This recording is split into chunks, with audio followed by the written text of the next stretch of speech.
Alors, vous maîtrisez les suites arithmétiques, vous maîtrisez les suites géométriques, vous savez comment on fait pour prouver qu'une suite est arithmétique, pour prouver qu'une suite est géométrique, mais si jamais, que devez-vous faire si on vous demande de prouver qu'une suite n'est ni arithmétique ni géométrique? C'est ce qu'on va essayer de voir maintenant. Donc, prouver qu'une suite est arithmétique, vous le savez, dans 90% des cas, vous allez étudier un plus 1 moins un et essayer de prouver que c'est égal à un nombre constant.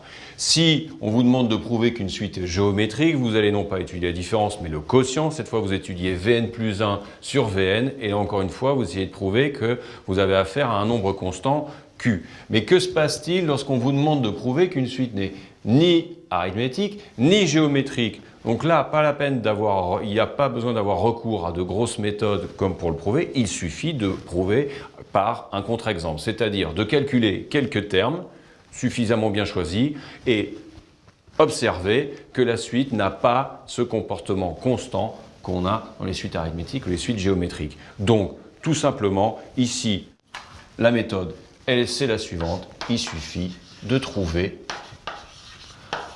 un contre-exemple.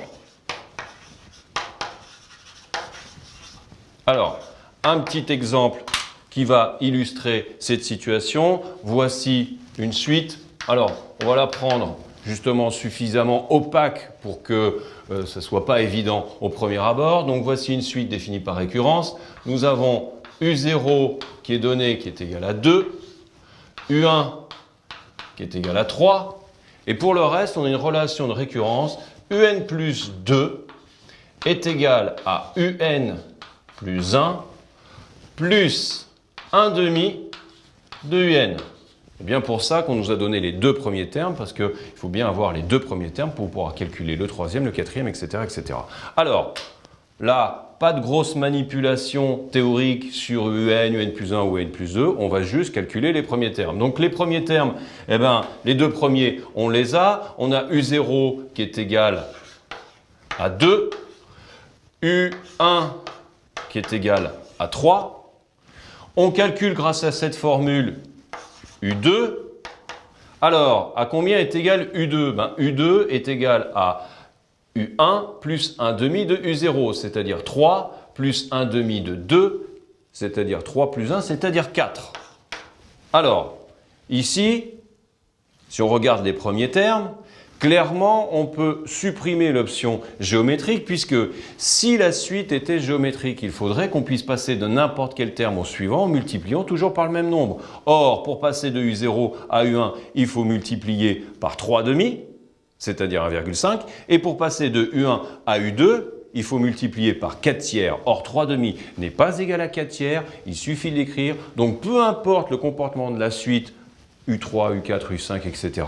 Nous devons avoir la même multiplication à chaque fois. Nous ne l'avons pas dès le départ. Donc, c'est terminé. Cette suite n'est pas géométrique. Alors, maintenant, il s'agit de savoir est-ce qu'elle est arithmétique. Et c'est là que c'est un tout petit peu délicat puisque pour passer de U0 à U1 en suivant un comportement arithmétique, il faudrait ajouter 1.